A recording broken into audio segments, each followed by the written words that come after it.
வணக்கம் பாலமுருகன். இன்னைக்கு என்னால் வீடியோ பேச முடியல.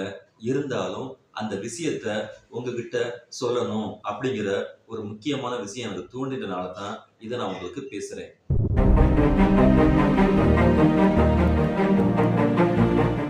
உடம்பு சௌகரியம் இல்லாமல் போயிடுச்சுன்னு வச்சுக்கோங்களேன், நம்மளுடைய இயல்பா செய்யக்கூடிய வேலைகளுக்கு பார்த்தீங்களா, அது பெரிய அளவுக்கு தடை ஏற்பட்டு போயிருங்கிறது உங்க எல்லாத்துக்கும் தெரியும், நமக்கு எல்லாத்துக்குமே தெரியும்.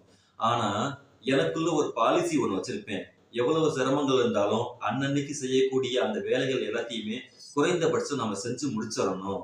ஏன்னு கேட்டுட்டீங்கன்னா, காலம் வந்துகிட்டு நமக்காக வெயிட் பண்ணவே பண்ணாது. அப்படிங்கிற ஒரு ஒரு புரிதலும், அது ஒன்றுதான் நம்ம வாழ்க்கைக்கான அடிப்படை அழகுங்கிற ஒரு விஷயத்த நான் ஓரளவுக்கு கற்றலின் மூலமாக தெரிஞ்சுக்கிட்டேன். இன்னைக்கு என்ன பிரச்சனை ஆயிடுச்சுன்னு கேட்டுட்டீங்கன்னா, நம்ம சேனல் அப்படிங்கிறது நல்லா வளர்ந்து வந்துட்டு இருந்துச்சு. கரெக்டா வைக்கிற இதெல்லாம் ஓரளவுக்கு போய்கிட்டு இருந்துச்சு. திடீர்னு கொஞ்சம் அசால்ட்டா வீடியோ வைக்கிறதுல கொஞ்சம் லேட்டா வைக்கும்போது, திடீர்னு என்ன பண்ணிருச்சுன்னு கேட்டீங்கன்னா, சேனலும் நம்மள கைவிட ஆரம்பிச்சிருச்சு. அப்படி இருக்கும்போது ஒழுங்கா போய்கிட்டு இருக்கக்கூடிய அந்த வியூஸ் எல்லாம் ஒண்ணும் வராம போயிருச்சு. அப்பதான் திரும்ப நான் புரிஞ்சுக்கிறேன். எல்லாத்துக்குமே ஒரு டைம் இருக்கு, ஒரு வேல்யூ இருக்கு. அந்த ஒரு ரேஞ்ச் இருக்கு. அதுக்குள்ள நம்ம இருந்து பழக ஆரம்பிக்கணும்.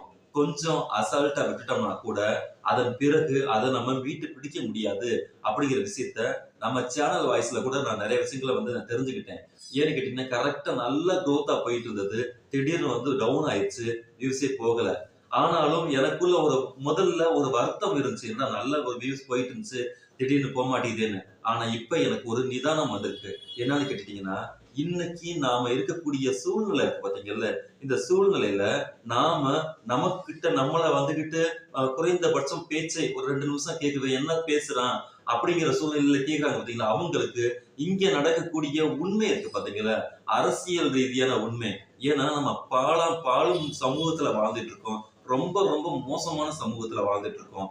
ஏன்னா குறைந்தபட்ச அறம் என்பது கூட எதுவுமே கிடையாம பட்டவர்த்தனமா வந்துகிட்டு அவங்க ஒரு சமூகத்தையே அழித்து நான் வாழ்வேங்கிற ஒரு மிகப்பெரிய பாசிச சூழ்நிலையில வாழ்ந்துட்டு இருக்கும்போது நாம வியூஸ் எல்லாத்தையுமே கணக்கு பார்க்காம இன்னைக்கு இருக்கக்கூடிய முக்கியமான விஷயம் என்ன, அதை நம்ம மக்களுக்கு எவ்வளவு தூரத்துக்கு எளிமையாவும் இறங்கியும் பேச முடியும் அப்படிங்கிற ஒரு விஷயத்த நான் கொஞ்ச நாளைக்கு பிறகுதான் கண்டுபிடிச்சிட்டேன். அதன் பிறகு ரெகுலரா ஒரு வீடியோ ஒண்ணு வைப்போம், அதுல இருந்து கட் பண்ணி ஒரு ஷார்ட் ஒண்ணு வைப்போம் அப்படிங்கிற விஷயத்துல நான் ஒர்க் பண்ணிட்டே இருந்தேன். காலையில ஒரு விசேஷ வீட்டுக்கு சாப்பிடறதுக்கு போனேன். அந்த ஃபுட்ல என்ன என்ன பிரச்சனையாச்சுன்னு தெரியல. அது சேராம போயிருச்சு. பயங்கரமான வாந்தி, வயிற்றுப்போக்கு இதெல்லாம் பயங்கர பிரச்சனையா இருந்தது. ஆனா சாதாரணமா நாம சொல்லிருவோம் ஒருத்தர பார்த்து, ஒரு சாதாரண வாந்தி, வயிற்றுப்போக்கை உங்களால தாங்கிக்க முடியாதா? அப்படின்னு சொல்லி நம்ம சாதாரணமா சொல்லுவோம். ஏன் நானே சொல்லியிருக்கேன். எங்க வீட்ல கூட ஒரு பேஷண்ட்ஸ் இருக்கீங்க. எங்க அத்தை இருக்காங்க. அவங்க கூட நான் நெறைய தடவ சத்தம் போட்டுருக்கேன். ஆனா இன்னைக்கு அது குடுத்திருக்கக்கூடிய பெயின் இருக்கு பாத்தீங்களா? வலி பயங்கரமான வலியா இருந்தது. எந்திரிச்சு கூட உட்கார முடியல. இருந்தாலும் வீடியோ போட முடியாத சூழ்நிலை வந்துருச்சுன்னா, நான் அது ஆ அது என்ன சூழ்நிலைங்க அது ஒரு சங்கடமா போயிரும். ரெகுலரா ஒரு ஒரு ஒரு ஒரு டைமுக்கு நம்ம ஒரு வீடியோ வைக்கிறோம்னா, இன்னைக்கு வைக்க முடியாம போயிருச்சு அப்படின்னு சொன்னா, அந்த ஒரு நாள் வேஸ்ட்டா போயிரும் அப்படிங்கிறது எனக்குள்ள ஒரு மிகப்பெரிய அழுத்தமா இருந்துச்சு. என்ன கன்டென்ட் பேசுறது அப்படிங்கிறது செல்போன் எடுத்து நம்ம கன்டென்ட் எடுக்கிறதுக்கு கூட ஒரு சிரமமா இருந்துச்சு. ஏன்னு கேட்டீங்கன்னா, என்கிட்ட இருக்கக்கூடிய இந்த வசதிகளின் அடிப்படையில சவுண்டுங்கிறது ஒரு பெரிய பிரச்சனையாவே இருக்கு. நம்ம தோழர்கள் கூட நெறைய நேரம் சவுண்ட் குவாலிட்டி சரியில்ல கொஞ்சம் பாருங்கன்னு சொல்லியிருக்காங்க. ஆனாலும் அ அ இங்க இருக்கக்கூடிய முக்கியமான விஷயம் என்னன்னு கேட்டீங்கன்னா, அதிகபட்சமான செலவுகள பண்ணி நம்ம ஒரு சேனல் நம்ம ரன் பண்ண முடியாது. அதனால நான் என்ன சொல்ல வரேன் அப்படின்னா, இருக்கிறத வச்சு பண்ணிக்கலாம். அதனால நான் சத்தமா நான் பேசி, பேசி உங்களுக்கு ஒரு சவுண்ட பேலன்ஸ் பண்ணிட்டு இருந்தேன். அதனால இன்னைக்கு சத்தமா பேச முடியாது. ஏன்னா, நம்மள அமைதியாக பேசக்கூடிய கன்டென்ட்டான ஒரு சூழ்நிலை நமக்கு கிடையாது. ஏன்னா, நம்மள வெறுப்பேத்தக்கூடிய, நம்மள மோசம் செய்யக்கூடிய ஆட்கள் தான் இங்க நெறைய பேர் இருக்காங்க. அரசியல் ரீதியாக நம்மள ஒட்டு மொத்தமா காயடிக்கக்கூடிய இடத்துல தான் நம்மள வச்சிருக்காங்க. அதனால இயற்கையாவே இந்த மாரி நமக்கு எதிரிகளுடைய கன்டென்ட்ட நம்ம பேசும்போது, நமக்கு என்ன சொல்றது? பல்ஸ் ஏறிக்கிறனால தான் சவுண்டா நம்ம பேச வேண்டிய சூழ்நிலை வந்துருது. அதனால இன்னைக்கு அந்த சவுண்டா பேசக்கூடிய சூழ்நிலை இல்ல. அதனால இன்னைக்கு உங்ககிட்ட தகவல சொல்லிறலாம். நாளைக்கு ரெகுலரா நான் வீடியோ வைக்கிறேன்னு சொல்லிட்டு. உடம்பு சரியில்லாம போன தகவல உங்கள்ட்ட சொல்றது இதெல்லாம் ஒரு கன்டென்ட்டா? அப்படி கூட நீங்க கேட்கலாம். ஆனாலும் இது எனக்குள்ள தோணினது. ஏன்னா, ஒரு மனிதர் இன்னொரு மனிதர்கிட்ட பகிர்ந்துக்கிறோம். அன்பை பகிர்ந்துக்கிறோம்.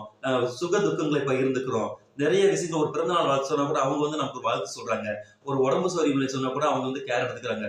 இது மனித சமூகத்துடைய மிகப்பெரிய மாண்பு. இது கட்டாயமா தேவைங்கிற காரணத்துக்காக தான் இந்த வீடியோ உங்களுக்கு நான் பேசுறேன். அதாவது பார்ப்பன சமூகத்துல கலைஞர் அவர்களுக்கு உடம்பு சரியில்லாத போன போது அந்த சங்கராச்சாரி நாத்திகனுக்கு வைத்தியம் பார்க்காதே அப்படின்னு சொல்லி பகிரங்கமா ஒரு அறிவிப்பு கொடுத்தாரு. ஆனால் கலைஞர் அவர்கள் என்ன பண்ணாருன்னு கேட்டீங்கன்னா, அவருக்கு உடம்பு சரியில்லாத போது மிக இந்தியாவிலேயே மிக உயர்ந்த ஹாஸ்பிட்டல்ல இருக்கக்கூடிய டாக்டர்ஸ் எல்லாத்தையும் வரவழைச்சு அவருக்கு ட்ரீட்மெண்ட் பாருங்க. ஏன்னு கேட்டுட்டீங்கன்னா, நமக்கான எதிர்கருத்துக்களை பேசுறவங்க வலிமை குறைந்து போயிடக்கூடாது.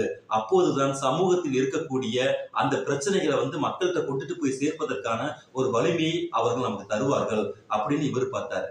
அதன் அடிப்படையில தான் இப்ப இருக்கக்கூடிய எனக்கு இருக்கக்கூடிய இந்த சாதாரண உடம்பு சரியில்லாம போனதா இருக்கட்டும். இதை ஏன் நான் உங்களுக்கு சொல்ல வரேன் கேட்டீங்கன்னா, வலிமை குன்றி உடம்பு சரியில்லாத போது நமது எதிரிகள் எல்லாமே கொண்டாட்டம் அடைவார்கள். அதாவது பெரியார் இறக்கும் போது அன்னைக்கு சாயந்தரம் இரங்கல் எழுதினாங்க அன்னை மணியம்மாள். என்ன எழுதுனாங்கன்னா, பெரியார் ஈவே ராமசாமி இறந்து விட்டார், அவரது இறந்து விட்டார் என்று பார்ப்பனர்கள் நிம்மதி பெருமூச்சு விடுவார்கள். அவர்களின் நிம்மதியை குலைப்பதுதான் நமது லட்சியம் அப்படின்னு எழுதுவாங்க. அந்த மாதிரி இன்னைக்கு எனக்கு உடம்பு சரியில்லை சொல்லும் போது கமெண்ட்ஸுக்கு நம்மளை மிக மிக அன்போடு நேசிக்கிறவங்க, அன்போடுனா நம்ம மேல தூற்றக்கூடிய அந்த எதிரிகள் சீக்கிரமா செத்து ஒழி அப்படிங்கிற அளவுக்கு கூட நமக்கு வந்து கமெண்ட்ஸை வந்து பதிவிடுவாங்க. ஆனாலும் அவர்களுக்கும் நான் தெரிவிச்சுக்கிறேன், இங்க இருக்கக்கூடிய சுக துக்கங்களை, ஏன்னா அவங்களும் தானே நம்மளுடைய என்ன சொல்றது, நம்மளுடைய கள பணிக்குள்ள அவங்க ஒரு அங்கமா தானே இருக்கிறாங்க. அதனால சாயந்தரம் ஹாஸ்பிட்டல் போயிட்டு என்னை நானே தயார் பண்ணிட்டு அதுக்கப்புறமேட்டுக்கு ஒரு இருக்கக்கூடிய இன்னைக்கு சூழ்நிலையில இருக்கக்கூடிய கண்டென்ட் ஏதாவது நல்ல கண்டென்ட் ஆயிருந்துச்சு எடுத்துட்டு வந்து உங்ககிட்ட பேசுவதற்கான முயற்சியை நான் மீண்டும் செய்வேன். அதுக்கு உங்ககிட்ட முன்கூட்டியே இன்னைக்கு ஒண்ணு உடம்பு சரியில்லை தகவலை தெரிவிக்கிறதுக்காக தான் உங்களுக்கு நான் சொல்றேன். ரொம்ப மகிழ்ச்சி. நன்றி. ஆரம்பிக்கலாம்.